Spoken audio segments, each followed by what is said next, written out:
So as most of you may know, last weekend saw the release of the open PS4 alpha for Call of Duty Black Ops Cold War, the latest game in the Black Ops franchise made by Treyarch.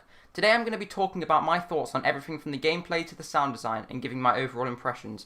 The game didn't have the best community reaction, especially in places like Reddit, and the fanbase is quite split, with some enjoying the differences and others preferring to stick with Modern Warfare 2019. So without further ado, let's get straight into this, talking about the good, the bad, and kind of things that are new and things I'd like to see changed. So first of all, we're going to get the sound design out of the way with. Overall, the audio is less realistic than Modern Warfare. The audio balancing is a lot better in terms of the fact that you can hear footsteps, you can hear the weapons. It's a lot more arcadey in the sense that the weapons don't absolutely blast your ears off when you're firing them, so you can actually hear people sneaking up on you. The footstep audio is quite good, and I do really enjoy it. I haven't ever been really caught off guard throughout my gameplay, which, to be fair, is a lot better seeing as Modern Warfare. Either the footsteps are too loud, or when you're firing certain weapons like LMGs, you can't really sense people sneaking up behind you. One of the things I was super stoked to see upon my first experience with the gameplay was the fact that it was just so much more faster paced than Modern Warfare. Yeah, of course you get a few campers because that can't be helped, that's just a kind of staple in every single COD. But overall, as compared to Modern Warfare, there's a lot less camping, a lot more running and gunning, and that is just amazing. I'm really excited to get back into a more fast-paced Call of Duty like the Treyarch games always do seem to be. I'd also say that the time to kill is pretty much perfect. The problem with Modern Warfare was that the time to kill was way too fast. You could get shot, and if you didn't have the fast enough reaction times, you were dead before you could even raise your gun. Whereas the kind of thing about Black Ops games, in this game in particular, is it gives you more time to actually take part in a gunfight. So even if somebody shoots you first, you still have the chance to kind of beat them. The old minimap is back, so the new minimap for Modern Warfare is completely gone. The old minimap is back. It's perfect. It's really good for running and gunning, and especially when using specialist equipment like the field mic, it's very effective in conveying where people are and showing you exactly where they are. So since this is a Black Ops game, the colour palette is way more varied than what Modern Warfare was. Modern Warfare had a lot of greys, blacks, dark colours, so it did somehow find it very difficult to find players sometimes, and it was very easy for them to be able to hide in dark corners, which kind of added to the whole campiness of the game. Whereas with Black Ops games, the colours are usually very bright, they pop, and you can kind of tell players apart from the background. Now, this isn't as colourful as Black Ops 2, 3 and 4, I'll give it that, but it's kind of more akin to Black Ops 1, so it's a more realistic style, yet it's still quite arcadey and cartoony in the sense that it is a Black Ops game. One thing I'm extremely happy to announce is that map voting is back. For now, finally, unlike Modern Warfare, you can stay in the lobbies that you've been in for the past games, and you can stay in those lobbies for hours and hours on end, just like the old days of Call of Duty. So once you stay in those lobbies, you can then vote for maps and game modes, just like before. Now that was removed with Modern Warfare with the kind of addition of quick play, so I'm not sure if quick play will be a feature in this, but overall, I'm really glad to see that map voting is back and you can finally stay in lobbies. Water integration is also back, which is great because that's one of the features that I really enjoyed from Black Ops 3 and 4. It's very difficult to kind of see people if they're under the water. However, if you're under the water and you see somebody above you, especially on maps like Armada, then it's very easy to just hide under the water. They can't get a perfect view on you, so you can easily just spray somebody down. However, if they're in the water, they can also see you. I just wonder how they're going to implement this to Warzone, and will there be a new map and stuff like that, because Warzone is going to be integrated into this game as its own standalone thing, but with Call of Duty Black Ops Cold War features and potentially stuff like zombies as well. I'd say that the map design overall is quite good, however all of the maps are quite big. I will admit that sometimes in the 6v6 experiences it was somewhat difficult to find people, however I did find people just fine. However, the massive kind of 12v12 maps and beyond are very, very difficult to find people. I didn't find myself enjoying the gameplay so much on those maps. I found myself mainly just kind of running around for a minute, finding somebody, and then once I was dead, it was just another minute of running around trying to find people before I got sniped again, just running through a massive open battlefield.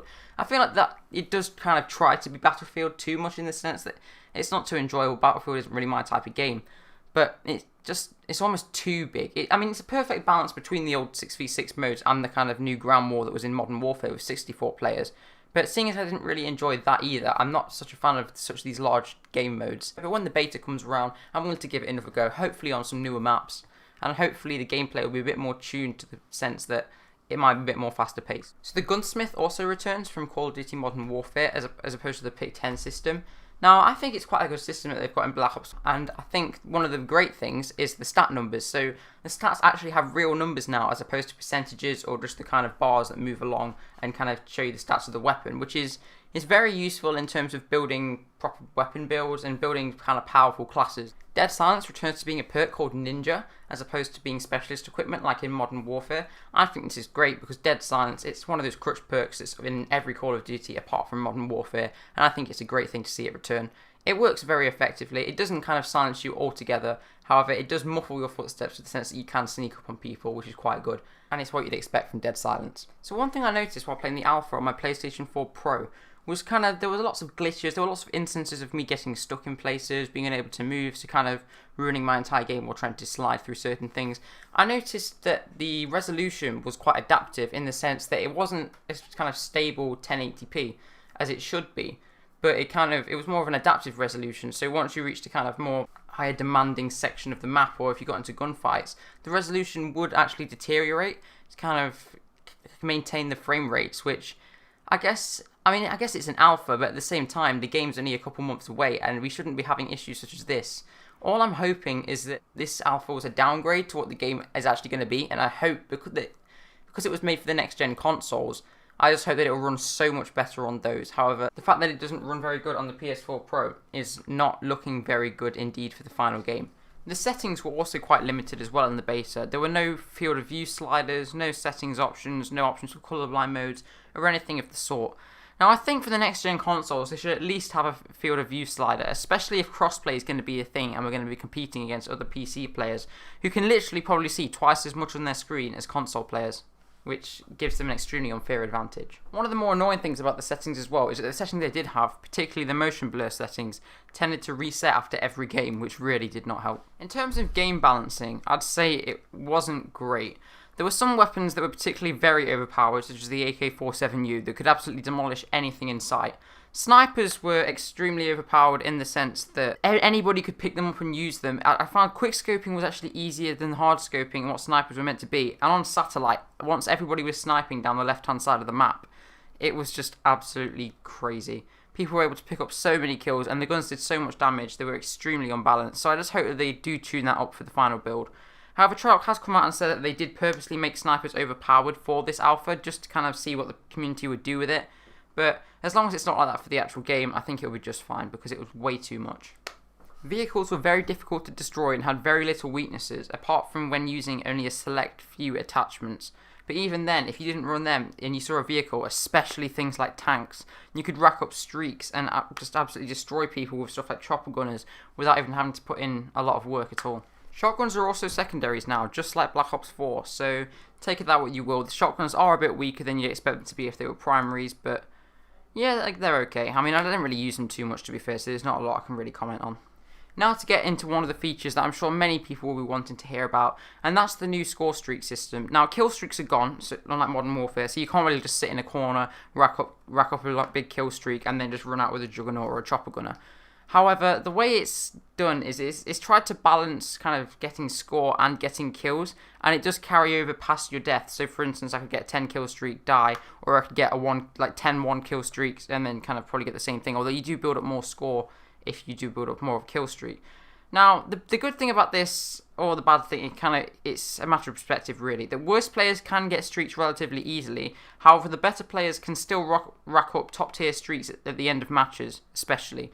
This really leads to frustrating endings, as you have about 3 chopper gunners running around the map. You can't leave cover, because the second you leave cover you get your head blown off, and it doesn't make for a fun ending of the games. The problem with the games as well is that they do tend to go down to the timer, just like Modern Warfare, even though they are quite fast paced. This is a big problem for me because I don't need my team deathmatches to be lasting a full 10 minutes, especially when you kind of hop on for a quick game, expect it to be done in about 5-6 minutes when it's not. I'd say that this game does need a massive day one patch to fix all these bugs and glitches, and especially to kind of sort things out, just like the score streak system, which hopefully should be more tuned by the beta, because at the minute it's not the best, and the ending of the matches, believe me, if you've sat for it, you know my pain, and if you haven't, then, well, if you get the game or if you play the beta, then you're going to understand. As I said earlier, most of the maps are very good, and I did kind of enjoy my time on most of the maps, apart from the 2 big maps, because there aren't enough players to kind of fill those maps out for a kind of large-scale team-based mode. I will say though that not all of the maps play amazing for all of the game modes. There are certain game modes that just don't work well on certain maps in terms of objectives. There were the game modes that were available were TDM, Domination, Kill Confirmed, Hardpoint, and then Combined Arms Domination. Now, yeah, as I said, some of the maps, some of the flag locations and stuff weren't amazing. I think they do need to change that, otherwise it's just not really going to work. Once again, sliding is back in Call of Duty Black Ops Cold War, yet there's something a bit off about it. You can literally go from like standing still to sliding about 2 meters across the floor. So it's almost as if it's coded to be like an exo slide from like Black Ops 3 or Advanced Warfare, which is rather strange. Hopefully that does get fixed by the time the game actually comes out, because there's no way you should just be able to go from standing still with no sort of jetpack or anything from being halfway across the floor. One thing that nobody can deny is that the animations and kind of the whole graphical quality of this game is a significant downgrade from Modern Warfare 2019. Now, Modern Warfare 2019 is kind of like a milsim in the sense that literally everything, from every little detail to the way the guns look, the way the guns sound, the way the guns feel, the way the gun reloads, and everything like that, is based completely off real life. It's been fine-tuned to the point where it is completely accurate, and if you were to use those weapons in a shooting range in real life, for instance, it would work exactly the same way and look exactly the same as it does in game. Now, the animations in this game are a significant downgrade. There are some weapons that might kind of cross over between the two games, yet you can see the graphical downgrade between them, and the animations in terms of reloading and stuff are nowhere near as good. Now, I wouldn't expect them to be, as that game was designed to be extremely realistic. However, I do feel that the animations do need improvement in this game, and if that's not done by launch day, I think it's going to be a bit of a problem. So overall, I really enjoyed the Cold War Alpha. I think as a whole so far, I'm preferring it to Modern Warfare. It's less campy, the gameplay, but still not without campers, but it's Call of Duty, so what do you expect? It's quite fast paced. In terms of me, running and gunning is actually a valid playstyle as opposed to Modern Warfare where it could be quite difficult.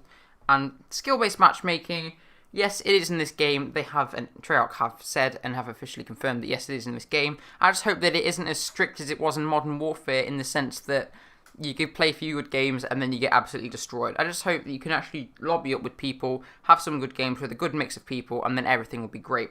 The gameplay was really good, fast-paced, it gave me an opportunity to run and gun, which I've already said. I'm really enjoying the game modes, not so much enjoying the large-scale maps, but to be fair, I think I just need to play them more to kind of see if I can give them more of a chance and see if I enjoy them more. I'm going to see if they make any changes, hold out, but I think overall I am going to pre-order the game, and I am going to see how the beta plays and then how the final game releases. I'm quite hyped for this game. I'm really looking forward to it, and overall I think you guys should too.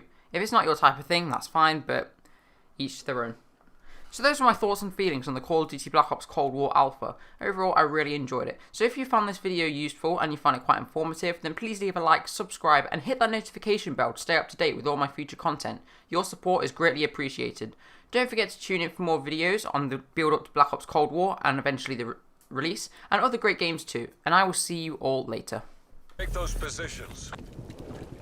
Desperate times need desperate measures. We have to take this. Hostile spy plane established overhead.